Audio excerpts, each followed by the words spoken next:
আসসালামু আলাইকুম, সবাই কেমন আছেন? আজকে আমি একটি ভিন্ন স্টাইলের পাস্তা রান্না করব। আর এই পাস্তাটা চাইলেই কিন্তু আপনারা রেস্টুরেন্টে খুঁজে পাবেন না, বাসায় রান্না করতে হবে, কারণ এটার স্বাদ এত বেশি মজা আপনি রেস্টুরেন্টেও খুঁজে পাবেন না। তো পাস্তাটা রান্না করার জন্য কিন্তু আমি প্রথমে এটাকে সিদ্ধ করে নিয়েছি। পানির মধ্যে সামান্য পরিমাণ লবণ আর সয়াবিন তেল দিয়ে পাস্তাগুলোকে সিদ্ধ করে নিয়েছি। এখন পাস্তাগুলোকে আমি পানি থেকে উঠিয়ে নিচ্ছি। একটি চালনির সাহায্যে এগুলোকে ঝরা দিয়ে একটি সাইডে রেখে দেব।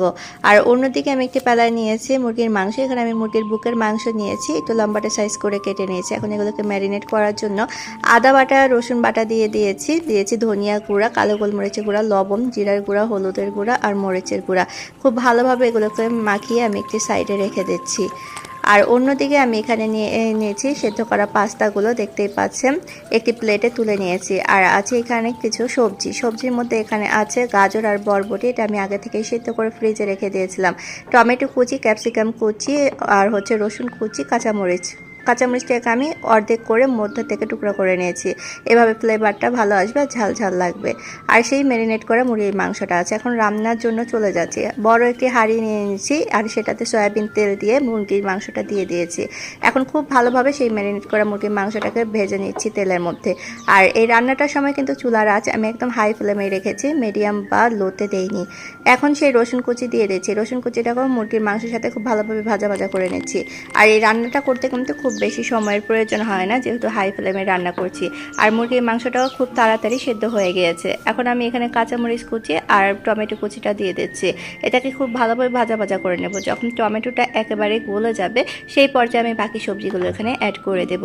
আর এই পাস্তাটা খেতে কিন্তু সত্যি অনেক বেশি মজা হয়, আপনারাও ট্রাই করে দেখবেন। আর এখানে আমি দিয়ে দিয়েছি সেই বরবটি আর গাজর কুচিটা, যেটা আমি আগে থেকে সেদ্ধ করে ফ্রিজে রেখে দিয়েছিলাম। আমি এরকম সবজি সবসময় ফ্রিজে সংরক্ষণ করে রেখে দিই। এখন আমি বাকি ক্যাপসিকাম কুচি আর টমেটো কুচিও দিয়ে দিয়েছি। খুব ভালোভাবে এটাকে আমি ভাজা করে নিচ্ছি। এরপর এখানে আমি দিয়ে দিচ্ছি চিলি ফ্লেক্স। আমি সবগুলোর নামই আপনাদের সামনে শো করে দিচ্ছি। আর দিয়ে দিয়েছি এখানে কিছুটা অরিগানো দেওয়ার কারণে এটার ফ্লেভারটা এত ভালো এসেছিল, আপনারা কিন্তু অবশ্যই দেওয়ার চেষ্টা করবেন। এখানে দিয়ে দিয়েছি সুইট চিলি সস, তারপরে দিয়ে দিচ্ছি সয়া সস আর টমেটো সস। এই তিনটা সস একসাথে দিলে কিন্তু অনেক বেশি ভালো লাগে। আপনারা চাইলে এখানে ওয়েস্টার সসও ব্যবহার করতে পারেন। সামান্য পরিমাণ কালো গোলমরিচের গুঁড়া দিয়ে দিয়েছি। এখন এটাকে ভাজা করে নিচ্ছি। বাস, দেখতে পাচ্ছেন ভাজা হয়ে এসেছে। এখন স্বাদ মতো লবণ দিচ্ছি, যেহেতু সসেও কিন্তু লবণ দেওয়া ছিল, একটু বুঝে শুনে লবণটা অ্যাড করতে হবে। এখন সেই সেদ্ধ করা পাস্তাগুলো এখানে দিয়ে দিচ্ছি আর খুব ভালোভাবে আমি সসগুলোর সাথে মিশিয়ে নিচ্ছি। বাস, রান্না করা কিন্তু একেবারে কমপ্লিট হয়ে গিয়েছে। আর কতটা সহজ রান্না করা দেখতেই পেলেন।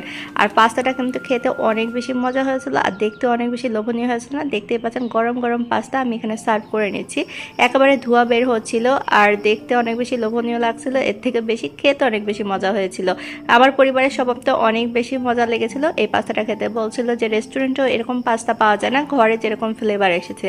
তো আপনাদের কাছে কেমন লেগেছে কমেন্ট করে কিন্তু অবশ্যই জানিয়ে দেবেন। আর আমার পুরোটা ভিডিও দেখার জন্য অসংখ্য ধন্যবাদ আপনাদেরকে। যারা আমাকে সাপোর্ট করে থাকেন তাদেরকে অসংখ্য ধন্যবাদ। আমার পাশে সবসময় থাকবেন এবং সাপোর্ট করে যাবেন।